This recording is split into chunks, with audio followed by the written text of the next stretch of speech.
Bom dia, pessoal. Sejam bem-vindos a mais um Caipira. Gostaria de apresentar, então, a Crícia, que vai fazer a apresentação aqui. Ei, físicos e físicas, vocês têm um minutinho para ouvir a palavra da serpente quântica. Então, por favor, uma salva de palmas para a Crícia.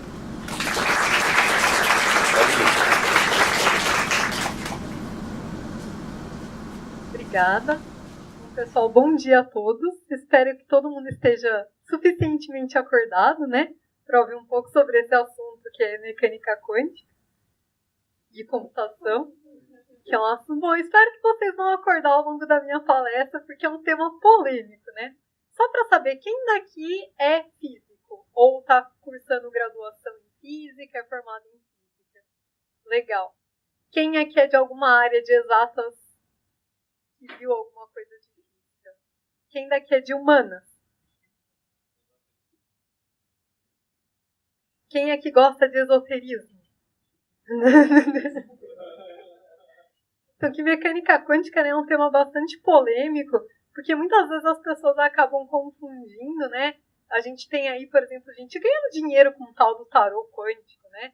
Quando você fala abre margem assim, ciência, é uma coisa muito exótica, porque abre-se margem para esse esoterismo. E mecânica quântica é um desses temas polêmicos, né? Mas não é sobre isso que eu vou falar hoje, né? Hoje eu vou falar um pouco sobre temas de pesquisa, né, em mecânica quântica, em que a gente usa computação, que é basicamente tudo que se tem hoje em mecânica quântica, né? Hoje não se faz mais ciência sem uso de computação. A gente está usando o computador para qualquer coisa, seja desde digitar um relatório até fazer um plot, uns gráficos bonitos, né? Mas aqui eu vou falar especificamente sobre simulações que a gente faz de sistemas de mecânica quântica usando linguagem Python. E aí, o fato de entrar o Python na mecânica quântica vai explicar, de certa forma, o porquê do título dessa palestra ser a palavra da serpente quântica, né? Bom, então, vou começar aqui, né? A minha palestra eu vou dar uma breve motivação, né, para se estudar a mecânica quântica, de onde ela surge, os fundamentos mais básicos para vocês entenderem, né, como que a gente, o que diferente tem o universo de mecânica quântica. Eu vou falar um pouco onde o Python acabou entrando. Aí eu vou contar um pouco de uma aventura de um dos trabalhos de pesquisa que eu acabei desenvolvendo no meu projeto de doutorado, né? E eu vou mostrar, essas coisas vão ficar mais claras ao longo da minha palestra. E depois eu vou mostrar alguns resultados dessa aventura, né? Eu digo que é uma aventura porque, ok, uma pesquisa de doutorado, uma pós-graduação, ela tem muito sofrimento. É 90% lágrimas e 10% de recompensa. Mas no fundo é uma aventura e espero convencê-los aí de que eu me divirto muito com isso. Bom, vamos lá. Quem já ouviu falar alguma coisa sobre mecânica quântica, função de onda? Alguém tem algum? Quem não é da física? Quem é da física? Vocês já são formados? Podem interagir, não. Vocês estão fazendo graduação. Qual ano? Quarto? Não? Tá. Bom, quarto ano você já está vendo mecânica quântica. Muito bacana. Então, mecânica quântica, ela se refere a tudo que existe no universo em escalas muito pequenas, em escalas de átomos. E por que as coisas são diferentes lá? Bom, no nosso mundo clássico, eu falo assim para vocês, olha, o que eu uso, por exemplo, se eu quero caracterizar o meu movimento, eu estou andando aqui. Eu tenho uma posição, vocês estão vendo me mexendo ao longo do tempo. Então, eu tenho uma posição bem definida. Em mecânica quântica, essa ideia de que a gente tem uma posição exata para dizer sobre, por exemplo, um átomo, um elétron, isso não existe. Então, o que existe é a função de onda. E olha só que coisa mais exótica. A função de onda é o objeto em mecânica quântica que a gente usa para dizer se um objeto quântico, uma partícula quântica, um sistema quântico, né, para caracterizar esse sistema. E não existe nada definido. As medidas elas não são definidas, elas são probabilísticas. O que significa que uma função de onda ela tem vários estados. Então, você podia pensar, por exemplo, tem sempre o exemplo do gato de Schrödinger. O gato de Schrödinger ilustra um sistema que poderia estar numa superposição de estados de vivo e morto. O que significa isso? Significa que o gato está vivo e morto ao mesmo tempo. A função de onda é essencialmente a mesma coisa. Você poderia pensar assim, que é como se eu estivesse aqui e estivesse lá na Dinamarca, embora isso possa ser verdade, porque eu tenho uma irmã gêmea que está morando lá, mas vocês poderiam pensar que é exatamente isso. Eu estou numa superposição de estados de Crícia no Brasil e Crícia na Dinamarca. E a função de onda é o objeto que guarda toda a informação sobre o sistema quântico. Bom, quando a gente faz as nossas contas lá, sei lá, por exemplo, Física 1, você tem lá, você quer determinar a velocidade do seu objeto, quer determinar a função horária da posição do seu objeto. Você tem lá uma bolinha, porque tudo é uma bolinha, né? A gente não faz nada, a gente não faz um corpo real, a gente faz tudo um ponto e é o ponto se mexendo, que é isso que a gente sabe calcular, não é verdade? Ninguém sabe fazer as coisas um pouco mais complicadas. Então a gente aproxima tudo pela vaca esfera que vai. E aí quando a gente faz essas aproximações, né? A gente quer fazer o quê? A gente quer saber se passar 10 minutos, daqui a 10 minutos, se meu corpo estava agora, aqui. Daqui a 10 minutos, se eu falar para você que todas essas forças estão atuando no meu objeto, no meu corpo, daqui a 10 minutos, aonde que esse corpo vai estar? Aí a gente resolve aquele monte de equações, aquela coisa toda, e daqui a 10 minutos a gente fala, o corpo vai estar ali. Em mecânica quântica, qual que é a equação que determina o estado das nossas partículas, né, que vai dar informação sobre as nossas partículas? A bendita da equação de Schrödinger, que é essa equação aqui. E ela fala o quê? Bom, o meu sistema daqui a algum tempo, ele vai estar de um jeito de acordo com esse bendito desse negócio aqui, que é um operador que se chama Hamiltoniano. Esse bendito Hamiltoniano, no fundo, ele é um operador associado à energia do sistema. Então, significa que o Hamiltoniano vai determinar tanto a evolução da minha função de onda, ou seja, a evolução do meu sistema quântico, quanto também vai determinar, daqui a algum tempo, a energia dele, ou a energia dele em todos os instantes de tempo. Bom, confuso, mas vai ficar mais claro mais para frente. Então, vocês lembram de lá, das tabelas periódicas, quando a gente via lá no cursinho, no ensino médio, um S2, 2S2, toda essa coisa? Então, lá a gente falava, nossa, né, caixinha preenchendo um monte de coisa. No fundo, essas coisas são orbitais. E olha só, isso daqui são as funções de ondas, ó. Essa aqui é 1S, 2S, 2P, tá vendo?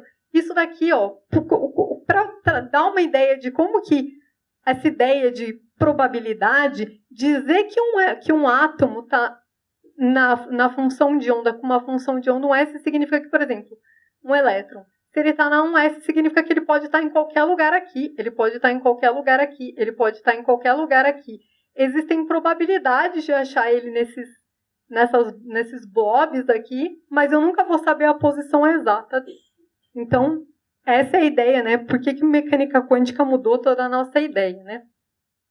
Bom, então, aí a gente tem várias pesquisas, porque a mecânica quântica explica tudo, explica desde átomos até sólidos, moléculas, né? E nós físicos aqui, né? Depois que a gente se forma, se a gente decidir sofrer um pouco e seguir uma carreira de teórico, né? A gente vai ter que se debruçar em um monte de contas e trabalhar com todo esse artifício matemático que é bastante abstrato.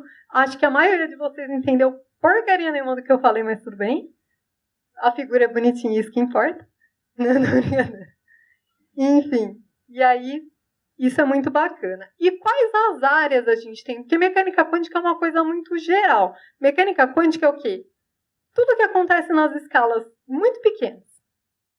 Mas tem várias áreas. Bom, uma área que é uma área bastante interessante, que é a área em que eu trabalho, é física da matéria condensada. Em que ela vai trabalhar com sólidos, vai trabalhar com sistemas diversos. Assim. É muito geral falar sobre matéria condensada. Isso pode ser desde você estudar um sólido, até você estudar uma nanopartícula com uma aplicação medicinal. Pode ser um bendito de um transistor quântico. Isso daqui é aquele famigerado condensado de Bose-Einstein, que é um estado exótico da matéria que acontece a temperaturas baixíssimas, ganhou o prêmio Nobel há alguns anos atrás. Então, a matéria condensada é uma das áreas maiores que tem da física. E a matéria condensada, não só a matéria condensada, mas a física quântica, ela deu origem a novas áreas que hoje são até mais quentes do que matéria condensada, mas elas conversam entre si. Teoria da informação quântica, que agora é a nova promessa, computação quântica. O computador quântico vai ser super rápido, vai revolucionar o mundo inteiro e a gente esquece esses computadores que a gente tem. Esquece, o computador quântico vai resolver tudo. Na verdade, né, se você vai nos congressos, assim, a gente sabe que a gente está uns 20 anos para... Assim, talvez daqui a 20 anos a gente consiga fazer alguma coisa mais, digamos, palpável, assim, mas hoje, claro, tem muita coisa que já se dá para fazer. A gente já se fala de transistores quânticos, de criptografia quântica, existem algoritmos, protocolos para isso, mas é uma área que ainda a gente fala de ongoing project, ou long-term project, porque é uma coisa que vai demorar ainda alguns anos para chegar em alguma coisa palpável. Diferente de, por exemplo, de algumas coisas que a gente tem em matéria condensada, não que isso não seja, na verdade essas duas coisas elas se interfaciam, né? Mas, por exemplo, hoje a gente já tem uma TV da Samsung de quantum dots, de pontos quânticos. Então, nossos celulares, a existência dos nossos celulares, dos nossos HDs, veio tudo por causa de pesquisa que se fez em matéria condensada em física quântica, que deu origem a toda essa tecnologia que hoje a gente pode usufruir. E uma área que está bastante quente, que é uma área permeada de demônios, de coisas exóticas, é a chamada termodinâmica quântica. Por que essa área é bastante interessante, bastante quente, né? Termodinâmica é uma área quente. Por que ela é quente? Porque em termodinâmica clássica, a gente tem vários conceitos que para a gente já são palpáveis. A gente sabe definir quantidades termodinâmicas muito bem. Então, a gente sabe definir entropia, a gente sabe definir calor, a gente sabe definir trabalho. Em termodinâmica quântica, ainda se está trabalhando para a definição dessas quantidades. Então, é uma área que está ficando bastante quente, porque em termodinâmica quântica você espera violar teoremas de termodinâmica clássica e as pessoas trabalham nisso para ver se viola ou não. Então, por exemplo, tem um colega meu que ele tem um trabalho que fala que, por exemplo, você consegue inverter a seta do tempo. Nossa, inverter a seta do tempo. O que isso significa em termodinâmica quântica? Que você vai transferir calor de um corpo frio para um corpo quente. Já parou para pensar nisso? Transferir calor de um corpo frio para um corpo quente? Pois é. Então, essa área aí é uma área nova que está sendo explorada. Na minha palestra, eu vou falar um pouco sobre todas essas coisas aqui, de um projeto que eu fiz, né, com os meus parceiros. E aí, espero que vocês tenham uma ideia mais palpável dos desafios que se tem em cada uma dessas áreas. Bom, agora vai ficar claro o título da minha palestra. Bom, como que começa a computação em mecânica quântica? Começa lá nos primórdios de matéria condensada, em que você tinha problemas, em que você tinha várias partículas quânticas e você queria calcular a bendita da função de onda que descrevia todas essas partículas. E aí você vai fazer o quê? Você vai pegar o seu cartão perfurado lá na década de 60, você vai escrever um projeto, seu amigo vai destruir a ordem dos seus cartões, você vai sofrer, você vai esperar para entrar na fila para poder rodar sua computação, no final você vai ter, nossa, 2 casas de precisão, né? Mas aí evoluiu, tá? As pessoas conseguiram ter os seus personal computers e tudo mais. E qual que era a linguagem principal que os físicos usavam? Fortran. E é curioso, porque eu sou de física da matéria condensada. Quando eu chego para os meus colegas e falo assim, olha, eu fiz um código em Python, não sei o que, as pessoas olham para minha cara com um olhar de desdém, com um olhar de desgosto, como se eu fosse assim um ET, ou como se, sabe, desmerecendo a simulação. E aí existe, né, essa comunidade. Não que Fortran não seja assim, mas existe esse, como que eu poderia dizer, esse preconceito com relação a Python entre físicos da matéria condensada, não são todos, tá? Mas assim, sabe, você sente, as pessoas, não é consciente, às vezes é inconsciente, mas você vê aquele olhar de desdém, sabe? Aí você chega para um professor lá na física, nossa, professor, fiz um programinha Python aqui para resolver. Já olha para você com aquela cara assim de, E as matérias de física, eu sou formada em física computacional. O primeiro ano de graduação é C. No segundo ano a gente vê é C. O primeiro ano é essencialmente C. No segundo ano, C++. E o quê? Física computacional é dado em quê? Fortran. Aí você vai para o exterior. Você chega lá no MIT, não sei o quê. No que é dado o curso de física computacional? Em Python. E muitas vezes eu tenho colegas que são da física teórica, certo? Que eles têm um certo preconceito, assim, não é um preconceito, mas eles têm um certo medo, assim, meio que não gosto de programar. O meu negócio é fazer conta brute force mesmo. Por quê? Justamente porque você chega lá no seu segundo ano, quando você vai ver a coisa mais bacana da física computacional, que se você está fazendo um curso de graduação de física computacional, a coisa que você está mais esperando é o quê? A disciplina de física computacional. Aí você chega lá, o primeiro projeto que você tem que fazer é o quê? Um projeto em Fortran. Não dá vontade de morrer, dá vontade de se matar, não dá? Vou ser sincero. Aí você vai lá, imagina, você quer gerar uma simulação, você quer resolver um sistema complicadíssimo. E aí você tem que ler os parâmetros de um arquivo e jogar o resultado para outro arquivo. E você quer fazer uma saída toda formatadinha, bonitinha. Depois você quer fazer um plot maravilhoso, todo colorido, para as pessoas falarem assim, nossa, que legal, você fez um plot colorido. E aí você vai fazer isso onde? Em Fortran, lógico, né? Então, assim, por isso que não é que eu não gosto de Fortran, eu já programei em Fortran, mas assim, a questão de... Parece que essas coisas, especificamente na física, tá? A gente sente isso. As pessoas vão me julgar por eu falar isso. Mas elas vão refletir também. Fica a dica. Mas existe isso que, assim, parece que tem uma guerra, sabe? Eu programo melhor que você porque eu programo em Fortran. Não, porque eu programo melhor que você porque eu programo em C++.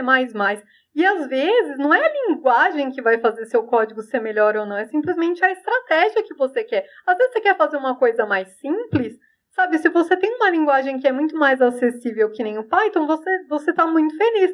Agora, o bloqueio que você tem, às vezes você tem um projeto que você poderia resolver, fazer uma simulaçãozinha lá do seu projeto, certo? E aí você vai fazer, você fala, nossa, eu vou ter que lembrar como é que faz isso em Fortran. E você vai lá no Stack Overflow e não tem, sabe? Você não vai fazer, entendeu? Então é por isso que eu falei, né? Se você vai hoje no GitHub e procura Quantum Mechanics lá no GitHub, você vê quais as linguagens que estão sendo usadas, né? E aqui a gente tem, Python, olha que bacana. Tem 34 menções a Quantum Mechanics lá no GitHub, Fortran, só 6. Então a coisa está mudando, né? E agora vem, né, o porquê do título da palestra, que não sou eu, é a minha superposição na Dinamarca, né? Que é trazer a palavra da mecânica quântica, porque parece que tem essa religião, né, de guerra, de linguagem de programação, e Python é uma linguagem que só agora está entrando em mecânica quântica, não é com mais de força, mas com menos preconceito do que se tinha no passado. E, então, né, aproveitando o gancho, né, eu vou falar de um dos projetos que eu fiz no meu doutorado usando Python. Eu podia ter usado Fortran? Podia. Eu podia ter usado C++? Podia, mas eu quis usar Python. Por quê? Porque é legal. E é isso que eu vou mostrar. Então, bom, como que é a vida de uma pesquisadora, né? Como eu falei no começo da minha palestra. Tem muita teoria. Quer dizer, o átomo ele vai ser um modelo, vai ser uma vaca esférica, alguns parâmetros, muitas contas analíticas no capiroto, vai ter linhas e linhas de contas que você vai ter que fazer, escrever e tudo mais. Alguns desenhos, né? Porque muitas vezes esses modelos você precisa de alguma coisa palpável para você interpretar, fazer uma interpretação física, então você faz alguns desenhos. Programação, lógico, porque você vai ter que simular essas coisas aqui. Muitas vezes você tem um modelo, mas tem que resolver e não tem solução analítica, então você vai ter que fazer uma simulação para resolver. Gráficos bonitos, por que não? Em Python, obviamente. Aí você tem essas contas analíticas nesses dois pedaços aqui na programação. Erros de compilação, segmentation flow, inclusive no Python, certo? Você joga tudo pro alto, mas no fundo tem uma série de aventuras, né? E hoje eu vou contar uma dessas aventuras. Tá? Bom, a aventura é esse projeto aqui que a gente fez. Eu fiz em parceria com a minha orientadora da Universidade de York, que é italiana, mas ela está na Inglaterra, a Marcela, que é uma colega minha que é colombiana, que fez o doutorado dela na UFABC, e a gente fez esse trabalho que saiu esse ano, que o título dele, né, é Derretendo um Dímero de Hubbard. Testes do ALDA para Quantum Termodynamics. O que é esse ALDA? ALDA é uma aproximação que a gente usa para tentar resolver um sistema que ele é interagente, mas ele é tão complicado que, como não tem a solução certa, a gente vai para uma acochambração, e essa acochambração a gente chama de ALDA, e a gente fala, não, mesmo acochambrando, o resultado é bacana. Então, esse é o projeto, vai ficar mais claro para frente. Então, a ideia basicamente é que você tem duas partículas que interagem, né? E aí você vai simular elas, vai colocar um campo externo que vão do tipo Pikachu, obviamente, porque é um potencial elétrico. Então, você vai dar um choque nelas, vai ligar elas para cima e para baixo. Esse campo aqui vai dar... Você pode pensar realmente que é um Pikachu dando choques em intervalos de tempo nessas duas partículas. E aí a gente vai mudar a temperatura, por isso que vai derreter o dímero, né? Porque quando você muda a temperatura do sistema, né? Em mecânica quântica, por exemplo, aquele que eu falei para vocês do condensado de Bose-Einstein, que é uma coisa que acontece a baixíssimas temperaturas. O que acontece? Muitas vezes a gente associa fenômenos de mecânica quântica com temperatura. Então são coisas que acontecem a temperaturas muito baixas também. Então a gente vai estudar aqui, né? As escalas de tempo, porque... O que eu quero dizer com escala de tempo? Quer dizer que esse Pikachu aqui ele vai dar o choque mais rápido ou mais devagar. A temperatura se eu vou derreter isso aqui, eu vou esfriar. E a interação, que é como essas duas partículas vão interagir. Essa aventura começa em York, como eu falei para vocês, que foi um pedaço do meu doutorado de sanduíche. Obviamente num bar, porque aquela cidade só tem pub, então a gente tomou uns goró e foi fazer as contas, não brincadeira. Tá? Então, qual que é o modelo? Lembra que eu falei que a gente trabalha com modelos? Qual que é o modelo que a gente usa para simular essas duas partículas? É o chamado modelo de Hubbard. Tá, aí eu falei para vocês, legal. Aí a gente tem os modelos e por cima deles a gente precisa do quê? Dos desenhos para poder entender. Então, esse primeiro termo aqui, eu não vou entrar em detalhes do que são esses Cs, mas esses Cs aqui são operadores, a gente fala que são operadores que criam ou destroem uma partícula. E basicamente o que ele está falando para a gente é que assim, esse termo aqui ele faz uma partícula que está aqui passar para lá, ou uma partícula que está para lá passar para aqui, vice-versa, com uma amplitude energética que custa energia J para ela pular daqui para cá. Tem esse termo de repulsão colombiana, lembra? Não dá para pôr duas partículas com o mesmo spin no mesmo orbital? A gente viu isso no ensino médio. Então tem esse termo aqui de repulsão colombiana. O nosso potencial elétrico do tipo Pikachu, eu gostei muito. Por isso que eu vou ficar falando dele o tempo todo. Que a gente vai escolher para ser um potencial do tipo senoidal, em que a gente vai colocar o potencial em cima dessa partícula, assim. Esse potencial vai aumentar e para outra partícula ele vai diminuir. Então, essa é a cara do potencial. E aí, o que a gente vai fazer com esse sistema, né? Eu falei para vocês que eu vou ligar esse potencial elétrico rápido ou devagar, né? Então, ele vai ser simulado de um tempo 0 até tal, e a velocidade em que isso daqui a velocidade em que eu vou ligar esse potencial vai determinar o que vai acontecer com esse sistema. Então, ele começou no estado inicial, que é o estado inicial do sistema dessas duas partículas, que vai ficar mais claro mais para frente o que é, mas no começo, assim, digamos que, sei lá, as duas partículas, uma está para cima e a outra está para cima também. E aí, depois de um tempo, eu quero saber como que elas vão estar. Pode ser que uma esteja para baixo, uma esteja para cima, as duas estejam para baixo, e assim por diante. Não necessariamente, mas vai ficar mais claro mais para frente. Tá. Aí, em mecânica quântica, o que a gente precisa? A gente precisa da base de estados. Eu tenho duas partículas e elas podem ocupar duas caixinhas. Isso é o que eu chamo de base de estados. Aqui, qual que vai ser a base? Essa caixinha está vazia e as duas partículas estão nessa outra caixinha. Uma está aqui, outra está aqui. Baixa e alta. A outra está alta, a outra está baixa. As duas estão aqui e essa caixinha aqui está vazia. Essa é a base que eu vou usar. O que significa? Tem quatro possibilidades para essas duas partículas. Isso são os 4 estados quânticos em que essas partículas podem estar, certo? Isso significa que aquele operador lá que eu escrevi no slide anterior, ele vai ser uma matriz. E aí a matriz é isso daqui, uma matrizinha 4x4. Para 2 partículas é 4x4. Para mais partículas, o tamanho dessa matriz vai aumentar. Por quê? Mas vai aumentar de uma forma exponencial. Porque, ó, pensa, se eu tiver, por exemplo, 3 caixinhas para colocar 2 partículas, probabilidade, quais as configurações possíveis para 2 partículas em 3 caixinhas, 3 partículas em 3 caixinhas, e aí vai. Para esse caso, em que a gente tem só 4 estados na base, né, e 2 partículazinhas, a coisa é 4x4, a gente faz na mão. Dá para fazer na mão. Para mais partículas, não. Tá? Tem que fazer, não adianta, aí você tem que fazer simulação. Beleza. E agora, o que é o estado inicial que eu falei para vocês, né? Ele é esse, ele é esse, ele é esse, ele é esse? Não, não é nenhum deles. Ele é uma mistura, então você vai bater esses estados no liquidificador. Você pode falar que esse primeiro é banana, pera, maçã, morango. Você vai bater eles todos no liquidificador. Quais as quantidades que você vai colocar de cada um desses 4 estados aqui dentro, né?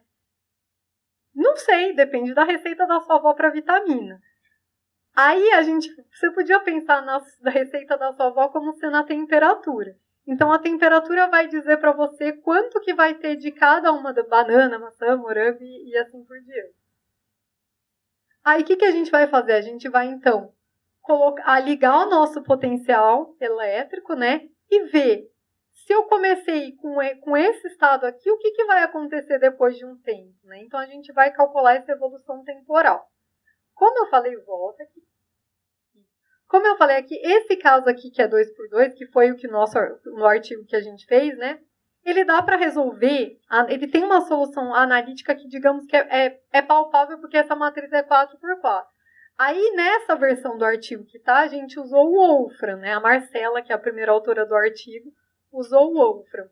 Mas, para mais partículas, não dá para resolver no Wolfram. Não porque o Wolfram é ruim, mas porque fica tão pesado que nem sempre você vai conseguir rodar. E aí a gente descobriu esse pacote fabuloso que se chama Q-Tip, que é um pacote maravilhoso para mecânica quântica. Então, e aí uma das propriedades que a gente vai medir, né? Porque a gente falei lá de estado, falei de evolução, mas no fundo o que a gente quer saber é propriedade. Então a gente pode olhar para as densidades. Então, por exemplo, densidade é dizer essencialmente quanto tem dessa primeira partícula e quanto tem da outra partícula. São as densidades, né? Das 2 partículas. E o trabalho quântico, que é uma daquelas quantidades termodinâmicas que eu falei no começo, que ainda não se tem uma definição, né? Ainda está se buscando uma definição para ela no mundo quântico, né? E ele é dado basicamente eu gosto de pensar o trabalho quântico como quanto de energia eu produzi ou extraí do meu sistema quando eu coloquei ele sob aquela ação lá daquele potencial externo. Posso estar errada, mas eu gosto de pensar desse jeito, né? E aí, olha só que curioso. O trabalho, ó, é uma coisa curiosa, porque ele diz para você, ó, daqueles todos os estados possíveis, né? Quer dizer que durante a evolução temporal, tinha todos aqueles estados para o meu sistema poder estar. Ele transitou entre os vários estados. E aí, o trabalho dá para você, né, também uma quantidade de todas as transições que ocorreram entre aqueles estados. Então, entre banana, laranja, ele foi uma hora para banana, para laranja, depois ele voltou para mamão e assim por diante. E aí você tem essas curvas aqui que falam para você as transições que você teve durante o processo.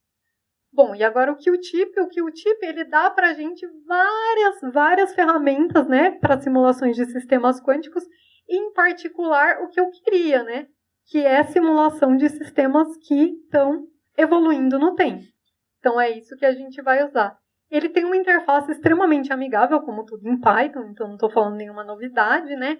Tem diversos exemplos de Python Notebooks, e principalmente eles têm uma comunidade, um fórum no Google Groups, em que eles respondem todas as questões de forma extremamente interessante. Então, é muito bacana também. Bom, código. Vamos lá para o código, né? Todo mundo já esqueceu tudo que eu falei até agora, mas tudo bem. Lembra daquele Hamiltoniano, aquele termo lá que uma partícula pulava de uma caixinha para outra? Olha só, ele está escrito aqui.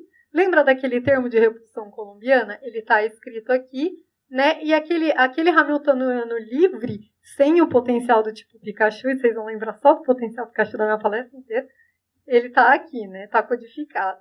Aí as densidades, elas são operadores. Então, também tenho as minhas densidades, né? O operador associado à medida da densidade que ele está definido aqui também. Então, eu tenho esse operador que é o Hopin, aquele lá que é o de repulsão. Então, eu tenho o Hamiltoniano aqui. O potencial do tipo Pikachu está definido aqui, né? O estado térmico, que é aquela mistura do liquidificador das bananas todas com a receita da avó, que a temperatura está escrito aqui. E como que você faz a evolução temporal no Q-tip? Eu não estou brincando. Isso é o código inteiro que faz aquela conta inteira. Você vai simplesmente chamar a função Q-tip, resolva para mim, evolua para mim o meu estado inicial de 0 até o tempo final, segundo esse Hamiltoniano que depende do tempo em que eu adicionei o potencial externo. É só isso. Olha que coisa fabulosa. Então imagina, você foi lá, fez esse monte de conta, chegou na matriz 4x4, se descabelou, foi no Wolfram, escreveu um código de 450 linhas e não vai no Q-tip, que coisa maravilhosa. Não é fabuloso? Muito, muito feliz. Eu fico muito empolgada com isso. É muito feliz. Agora vamos olhar para os resultados. Olha, por que derretendo? Ó, temperatura muito fria para temperatura muito quente. Isso daqui são as densidades evoluindo no tempo. Olha que coisa curiosa.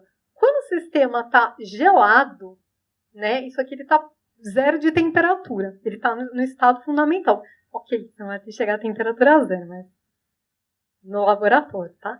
Mas depois o sistema se gelou lá, nanokelvin, colocou, pegou, foi lá no laboratório do professor Vanderlei Banhato, falou, Banhato, me dá, gela aqui minhas duas partículas na temperatura mais baixa que você conseguir. Média densidade segundo aquele potencial lá, variando no tempo, né? Olha só que coisa curiosa, olha. Oscila, você vê que uma fica perto de 2, que era aquela que tinha um potencial mais negativo, e a outra fica perto de 0. Então, quer dizer que uma das partículas, ela suga toda a densidade para ela. Se você aumenta a temperatura, olha, você tacou lá a temperatura, você derreteu o negócio, você está até sofrendo aqui. Olha que coisa curiosa, fica perto de 1, significa que as duas partículas, uma fica com, em média, ali um elétron e a outra fica em média com um elétron, dependendo do tempo. E aí você pode brincar com outras coisas. Aqui a gente brincou com a temperatura, vamos brincar com a interação também. Se eu aumentar a interação, significa que essas duas partículas elas estão interagindo de um jeito muito louco, elas estão muito unidas, muito juntas, né, muito pertinho. Olha só como muda esse perfil.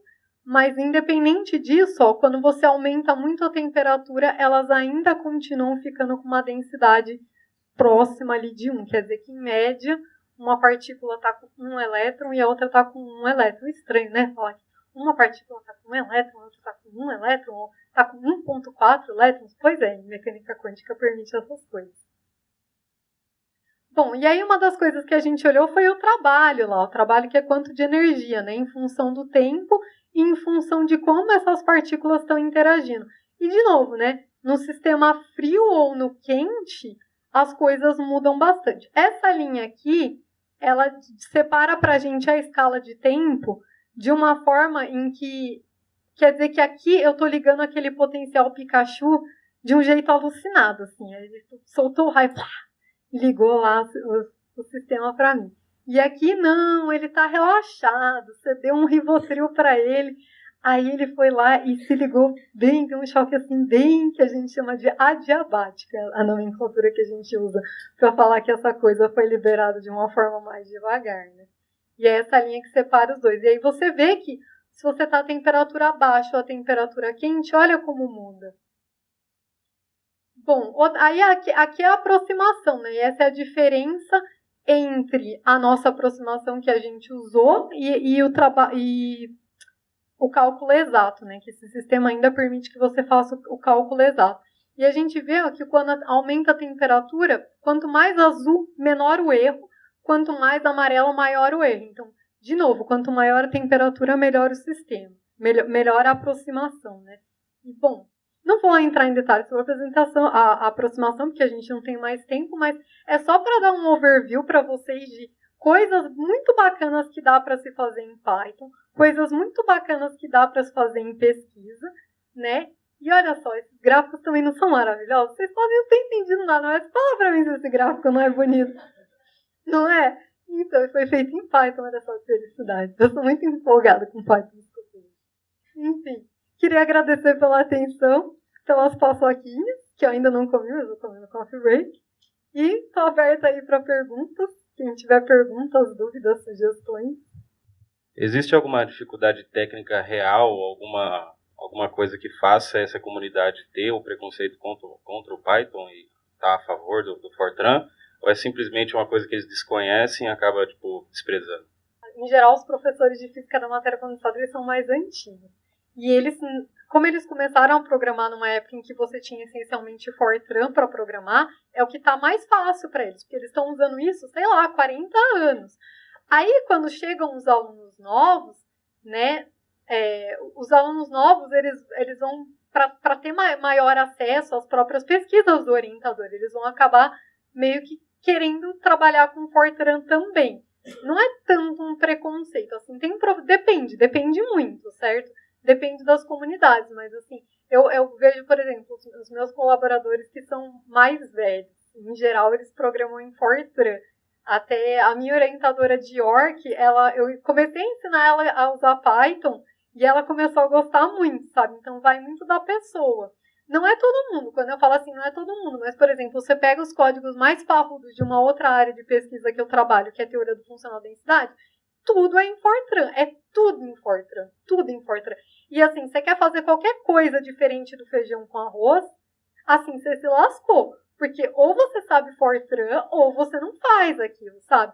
E muitas vezes você vai criar um bloqueio, às vezes você acha a área de pesquisa super legal, mas assim, você fala, tá, mas agora eu vou ter que aprender Fortran. A escala de aprendizado que você vai ter só para aprender aquilo vai ser tão grande que não necessariamente. Tem outra dos problemas que eu trabalho, por exemplo, que foi começado em Fortran, que é um método que chama, hoje está muito popular, chama Tensor Networks, mas é para matéria condensada, né? E assim, o melhor pacote que a gente tem hoje em dia, ele é todo escrito em C++. E assim, ele é fabuloso. Só que, olha só como o cara que é o desenvolvedor principal, ele veio em São Paulo dar uma palestra, ele tá fazendo um wrapper para a Júlia. Porque ele falou assim, tem muita gente que, embora ele tenha feito um negócio assim, super desenhado no sentido de como você programa o código em C++, como você usa super desenhado, mas assim, para trazer uma comunidade maior, mais recente que está chegando agora, ele está fazendo um wrapper inteiro para a Júlia. Então é mais ou menos isso que eu vejo, assim. Não é que, talvez seja infeliz de falar que é preconceito, mas é um bloqueio mesmo que os próprios alunos, eu vejo, por exemplo, quando eu comecei na graduação, eu tive sorte, porque meu orientador é uma pessoa que ele programa Python, ele programa Fortran, ele programa C++, ele programa o que eu quisesse. Mas talvez se eu tivesse escolhido outro orientador que só programasse Fortran, eu nem sei se eu estaria nessa área ainda, sabe? Porque muitas vezes você não vai querer fazer aquilo. Existe alguma diferença de desempenho entre o Python, Fortran ou C++ para fazer os cálculos? Meu colega de sala vai ficar extremamente bravo. Eu tinha um código em C++ que fazia uma dessas contas para sistemas gigantescos e tudo mais. Aí meu colega chegou de sala, né? Começou o doutorado e ele não sabia programar.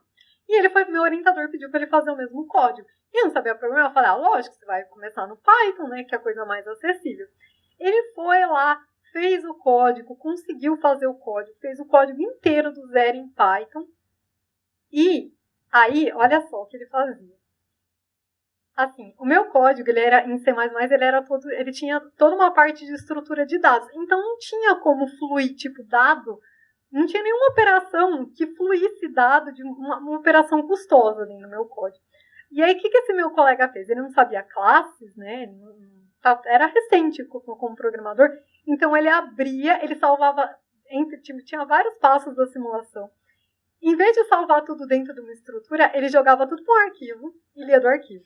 Jogava tudo para o arquivo e lia do arquivo.